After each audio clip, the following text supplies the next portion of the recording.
প্রথম কথাই হলো মাজার এদেশের কোনো তাওহীদি জনতা ভাঙে নাই, যারা এদেশের ছাত্র জনতার যুদ্ধকে সফলতাকে মেনে নিতে পারে নাই তারাই মাজারগুলিতে হামলা করতেছে। আল্লাহর উপরে আস্থার বিশ্বাস রাখলে এদেশের রাজনৈতিক দল নিবন্ধন পাবে না, এই রকমের কুফরি দ্বারা বাংলাদেশের কোন সংবিধানে থাকা এটা মানায় না।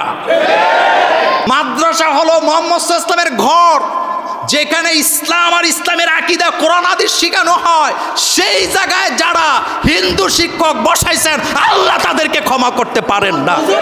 এমন মসজিদ বানাইছেন যেখানে আপনি আপনার লোকেরাই শুধু দোয়া পড়াইতে পারবেন, কিন্তু অন্য আদর্শের লোকেরা একবেলা দোয়া পড়াতে যেতে পারবে না। এটা মসজিদ হতে পারে না, জাতির সাথে তামসা করা হয়েছে। আমাদের মাহফিলের 15 দিন আগে আরেকটা গান গায়ে গেছে সামনে, কোনো বাধা নাই। 2 নাম্বার আরেকটা প্রশ্ন আসছে, মাজার ভাঙ্গার পক্ষে আমরা নয়, এই বিষয়ে কথা বলেন। গুরুত্বপূর্ণ একটা ব্যাপার শোনেন। মাজার বিভিন্ন জায়গায় হামলা হচ্ছে। প্রথম কথা হলো, আমরা কেন মাজার ভাঙবো? আমরা তো সেই জাতি যেই জাতি আমরা মন্দিরও ভাঙি না। ঠিকটা আসতে হইল কেন? আমরা কি মন্দির ভাঙছি? আমরা কি মন্দির ভাঙি? অথবা আমরা কি বলেছি যে মন্দির ভাঙতে হবে? তা আমরা যেই জাতি মন্দির ভাঙি না, এই জাতি মাজার ভাঙতে যাবে কোন দুঃখে? প্রথম কথাই হলো, মাজার এদেশের কোনো তাওহীদি জনতা ভাঙে নাই, যারা এদেশের ছাত্র জনতার যুদ্ধকে সফলতাকে মেনে নিতে পারে নাই তারাই মাজারগুলিতে হামলা করতেছে। আমরা বলছি তোমরা ধরে দাও। 2 নাম্বার একটা স্লোগান আসছে নতুন করে, সেটা কি? মাজার ভাঙ্গে যারা ওলি আল্লাহর দুশ্মন হলো তারা। এ কথাটা মিথ্যা, এ কথাটা ভুল। ওলি আল্লাহর দুশ্মন বলতে তুমি কি বুঝাও? আমরা ফেসবুকে মানুষকে সচেতন করছি যে মাজার ভাঙা যাবে না। আমার ফেসবুকে আপনি ঢুকে দেখেন, আমরা বলেছি মাজার কেন আমরা ভাঙবো? মাজার ভাঙার কোনো দরকারই নেই, বরং আকীদার ব্যাপারে মানুষকে আমরা সচেতন করব। মাজারে যদি গাঁজা খায় এটার পক্ষে না বিপক্ষে? মাজারে যদি নাচানাচি করে মহিলা পুরুষ পক্ষে না বিপক্ষে? মাজারে গিয়ে যদি কেউ সেজদা যায় এটার পক্ষে না বিপক্ষে? আমরা মানুষকে সচেতন করব যে এগুলা জায়েজ না, এগুলা শিরিক, কিন্তু মাজার ভাঙ্গার পক্ষে আমরা নই। তবে আমরা বলতে চাই, যারা মাজার ভাঙে তুমি তাদেরকে ধরায় দাও, ধরানোর পরে দেখবো তারা কারা। কথা কি ঠিক বললাম? তুমি তাদেরকে ধরায়া দাও। এখন তো মুক্ত মনা সব কথাই বলা যায়, কথা বলা যায় দেখেই তো কথা বলতেছেন। সুতরাং আমি বললাম, মাজার যদি কেউ ভাঙে আপনি ধরায়া দেন, ধরার পরে দেখবো তারা কারা। আচ্ছা বলেন তো, বাংলাদেশে অনেক বড় বড় বক্তা আছে না? কথা কন না কেন? আমির হামজা কি মাজার ভাঙতে গেছে? ডক্টর আবুল কালাম আজাদ, তারেক মনোয়ার, কামরুল ইসলাম সাইদ আনসারি ভাঙলো কে? আমি গেছি। আমরা কোনোদিন যাব? তো ভাঙতেছে কারা? আপনি ধরায় দেন, ধরেন আপনি। তবে আরেকটা ব্যাপার আছে, মাজার বাঁচানোর জন্য যে যুদ্ধটা খেতাবালিশ নিয়ে নামছে, ইসলামকে ধ্বংস করার সময় তাদেরকে খুঁজে পাওয়া যায় নাই। ছাত্র আন্দোলনে যাদেরকে খুঁজে পাওয়া যায় নাই, তারা এখন নিজেরা এগুলা ভেঙে আমাদেরকে কালার করার জন্য এই কাজগুলা তারা করতেছে। এই জন্য আমাদেরকে সতর্ক হওয়া লাগবে। শুনেন, মাজার আমরা ভাঙতে চাই না। বাংলাদেশের 16 কোটি মুসলমানেরা যেদিন বুঝবে যে মাজারে শিরিক হওয়া যাবে না, মাজারে সিন্নি দেওয়া যাবে না, মাজারগুলো এমনিতেই বন্ধ হয়ে যাবে। কারণ আমি মোল্লা নাজিম আপনাকে চ্যালেঞ্জ দিলাম, আপনারা মাজারে টাকা দেওয়া বন্ধ করেন, যায় দেখবেন খাদেমও খুঁজে পাওয়া যাবে না। টাকা দেওয়া বন্ধ করেন, ভাঙ্গার দরকার নেই, শুধু মাজারে টাকা দেওয়া বন্ধ করেন, খাদেম খুঁজে পাবেন না। কারণ টাকার আশায় এখানে বসে আছে, অন্য কোনো কারণই নেই। এখানে আরেকটা প্রশ্ন আসছে, সবার মুখে মুখে আপা নাকি আবার আসবে, আপনার মতামত কি? শোনেন, একটা কথা বলি, শোনেন, আমি বলি, উনি আসলে কি আমাদের কোনো অসুবিধা আছে? আপনার আছে? আমার নাই। উনি আসলে আমার কোনো কি নাই, অসুবিধা নাই। উনি আসতেই পারেন, ওই দেশের নাগরিক, উনি এদেশে 4 বারের প্রধানমন্ত্রী, যেভাবেই হোক। কয়বার? উনি আসবেন, এটা ওনার দেশ, ওনার জন্মভূমি। আপনি যাই বলেন, উনি আসতেই পারেন। তবে আমরা তো ওনার না আসা চাই নাই, আমরা শুধু ওনার কাছে কামনা করি আলেমদেরকে যেভাবে লটকাইছেন ভারতের কথা মতো, এদেশের ইসলামকে যেভাবে, আকীদাকে যেভাবে ধ্বংস করেছেন, ভারতের কথা মতো যেভাবে শিক্ষা ব্যবস্থাকে ধ্বংস করেছেন, এই জাতিকে যেভাবে ভারতের গোলাম বানাইতে চাইছেন, এখান থেকে আপনি ফিরে আসেন, আপনার জন্য বাংলাদেশের দরজা খোলা। আপনাকে যাইতেও আমরা বলি না, একদিনও না, দোয়াও করি না, আপনি চলে যান। কিন্তু এই দেশটা একটা স্বাধীন দেশ। বাংলাদেশটা কি দেশ? এটা কি ভারতের গোলাম? ভারতের কোনো অধিকার নাই আমার দেশের রাজনীতি নিয়ে নাক গলাবার। তবে মনে করে না ভারতের এখান থেকে চলে গেছে, এখনো জায়গায় জায়গায় আছে, এখনো জায়গায় জায়গায় বসে আছে। আমরা আওয়ামী লীগ ক্ষমতা থাকলেও আমাদের কোনো অসুবিধা নাই, বিএনপি থাকলেও নাই, যে ইচ্ছাতে থাকুক কোনো অসুবিধা নাই। কিন্তু একটা জায়গায় অসুবিধা আছে, ইসলামের বিরুদ্ধে একটা আইন করা যাবে না। আপনি এমন একটা সংবিধান কেন বানাইতে গেলেন যে সংবিধানে একটা দাঁড়াই থাকতে হবে, আল্লাহর উপরে আস্থার বিশ্বাস রাখলে এদেশের রাজনৈতিক দল নিবন্ধন পাবে না, এই রকমের কুফরি দ্বারা বাংলাদেশের কোন সংবিধানে থাকা এটা মানায় না। কারণ এখানে 5 বেলা আজান হয়। কয় বেলা? কয় বেলা? লক্ষ লক্ষ কোটি কোটি মানুষ এখানে নামাজ পড়ে কাঁধে কাঁধ মিলাইয়া। আপনার বিবেকে বাঁধলো না? আচ্ছা বলেন তো, আমার আস্থা বিশ্বাস কার উপরে? ওয়ামা লানা আল্লাহ নাতাওয়াক্কাল আলাল্লাহ ওয়া আল্লাহ পাক হযরতে মুসা আলাইহিস সালাম বলতেছেন, আমি তো আমার আল্লাহর উপরেই আমি ভরসা করব। আমার আস্থা, আমার বিশ্বাস কার উপরে? তা আপনি বলেন তো, আপনি দেশ চালাইছেন, এই রকমের ধারা কি আপনার জন্য বেশি দরকার ছিল?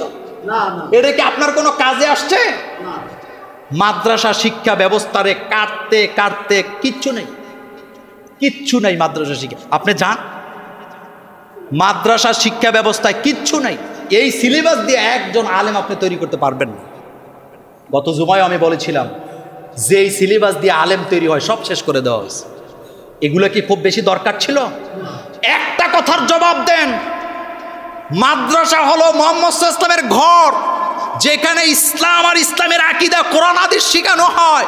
সেই জায়গায় যারা হিন্দু শিক্ষক বসাইছেন, আল্লাহ তাদেরকে ক্ষমা করতে পারেন না, আল্লাহ ক্ষমা করেন নাই তাদের। আপনি কোথায় ছিলেন তখন? আপনি কোথায় ছিলেন? আপনি চিন্তা করতে পারেন, মাদ্রাসার মধ্যে হিন্দু শিক্ষক প্রত্যেক জায়গায় জায়গায়, এটাকে খুব প্রয়োজন ছিল।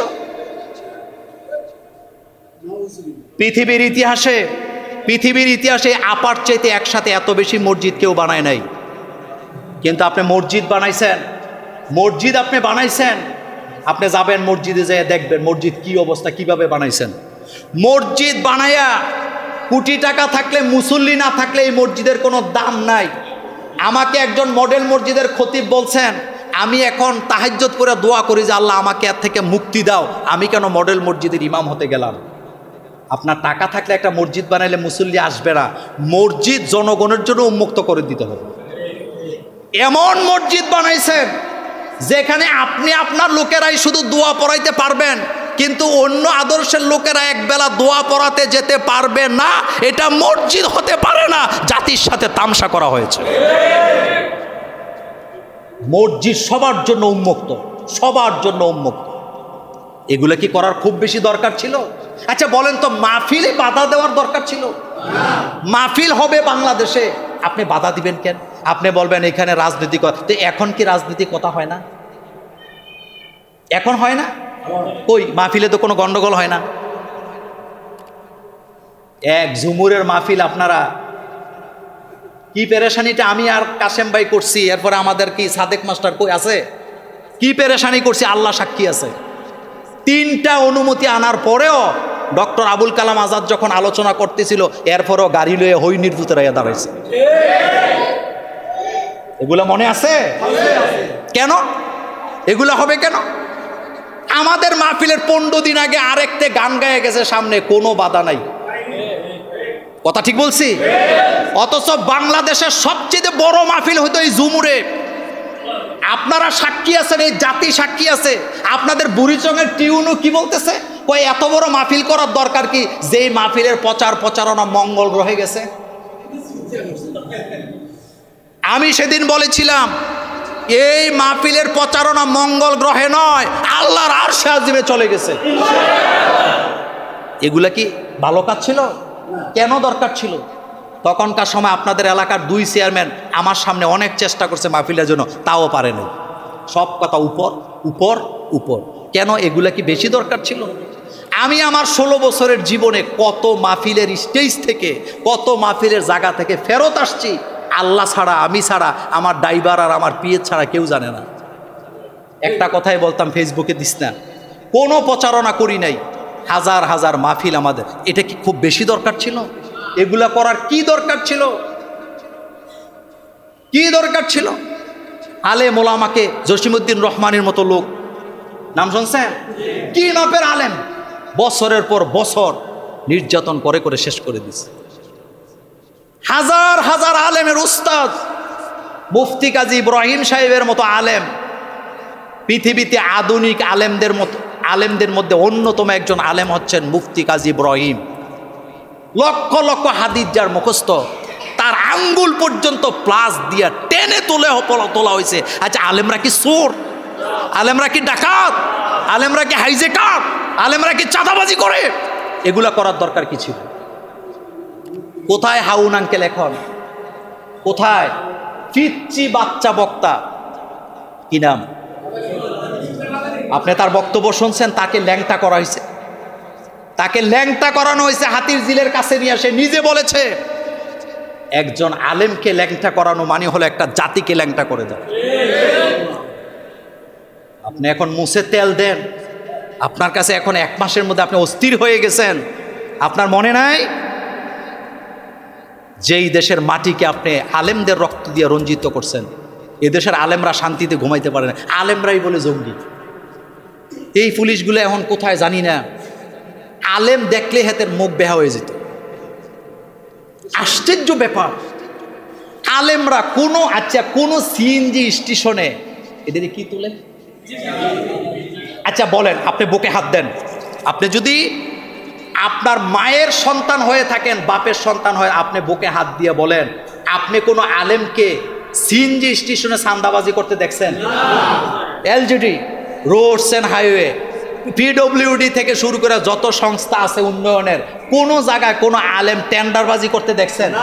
কোন জায়গা দখল করতে দেখছেন? তা আলেমদেরকে যে বছরের পর বছর ঠেঙ্গাইলেন, দৈরা দৈরা রিমান্ডে নিলেন, লটকাইলেন, কেন লটকাইছেন আপনি নিজেও জানেন না। আপনি নিজেও জানেন না, সব করছেন আপনার দাদা বাবু আপনার বুদ্ধি দিচ্ছে। তবে আপনারা আবার মনে করেন না মোল্লা ভাই সুযোগ পাইছেন। 16 বছরে আমার মুখ বন্ধ ছিল না। সাক্ষী দেন, বন্ধ ছিল কোনোদিন? কোনোদিন। কেন বন্ধ হয় নাই জানেন? কারণ কথা তো আমি আমার বাপেরটা বলি না, কথা বলি কার? জন্মাইছি কয়বার, মৃত্যু কয়বার, তা আপনি আমার মেরে ফেলেন, সমস্যা কি? কিন্তু আমার প্রশ্ন একটা জায়গায়, আলেমদেরকে এত নির্যাতন করার দরকারটা কি ছিল? কেন করলেন আপনি এটা? আপনার দরকারটা কি ছিল? তারা টেন্ডারবাজি করলো না, চাঁদাবাজি করলো না, ডাকাইতি করলো না, সিএনজি স্টেশন দখল করলো না, শিক্ষা প্রতিষ্ঠানের সভাপতি হইল না জোর কইরা, আপনি তাদেরকে মারলেন কেন?